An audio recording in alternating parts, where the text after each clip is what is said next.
Hali gani mwanafamilia wa channel pendwa hii hapa ya Bizoza Media. Kama ndo mara kwa kwanza basi nikusii usisahau kusubscribe, kulike, kushare pamoja na kucomment. Bwana, familia ya MC Pilipili imeweza kutoa taarifa rasmi kuhusiana na kifo cha MC Pilipili, ikisemekana kwamba huyo mtu aliweza kupigwa sana, na sababu ya kuweza kupigwa mpaka kupelekea kufa ni kutokana tu na wivu wa kimapenzi ambao uliopo baina yake yeye pamoja na huyo mtu ambaye aliyeweza kumpiga, na mpaka sasa mtu huyo inavyosemekana ameshaweza kukimbia kutokana na hii kesi ngumu ambayo iliweza inaambiwa kwamba MC Pilipili bwana alikuwa anaishi na mke wa mtu. Baada ya hayo yote kuweza kutokea, binafsi aliamua huyo mume sasa mwenye mke aliamua kuweza kumwandalia vikosi vikubwa na kuanza kumvizia sehemu yoyote ambayo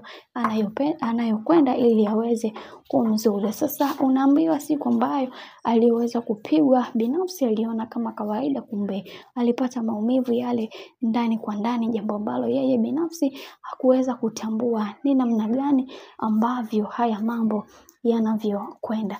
Na pia tumeweza kuona familia hii iliweza kutoa ushahidi wa kudhihirika na kusema kwamba mtoto wetu ameweza kupigwa sana. Migongoni ukimwangalia hayuko sawa, na hata ukimwangalia sehemu nyingine utakutana na alama mbaya sana ambayo hata yeye mwenyewe ni kwa nini alikuwa ameenda kusherehesha hiyo shughuli, na maana kwamba ni ugumu wa kimaisha. Kwa hiyo alilazimika tu kuweza kujifosi hivyo kuweza kwenda ili mradi kuweza kujipatia riziki za hapa na pale, ila kiuhalisia ni kwamba ndugu yetu huyu alikuwa anapitia maumivu makubwa na mazito kwenye swala hili, na watu wengi waliweza kuumizwa sana na baada ya kuweza kusikia kwamba MC Pilipili alikuwa anapitia matatizo kama hayo, lakini ni kwa ajili tu ya ugumu wa pesa basi ilimfanya aweze kwenda katika hiyo sherehe ili kuweza kufikisha malengo ambayo anayohitaji, huku akiwa na maumivu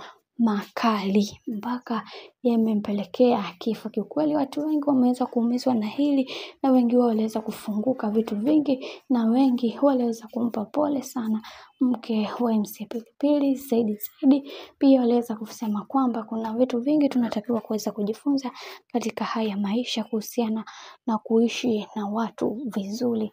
Bwana, mambo ndo kama hivyo ambavyo unavyozidi kuona. Mimi nikusii kitu kimoja, kama ndo mara kwa kwanza kufuatilia channel pendwa hii hapa ya Bizoza Media, basi nikusii usisahau kusubscribe, kulike, kushare pamoja na kucomment. Ukifanya hivyo utakuwa umejiweka katika nafasi nzuri ya wewe kuweza kupata kitu muhimu katika maisha yako.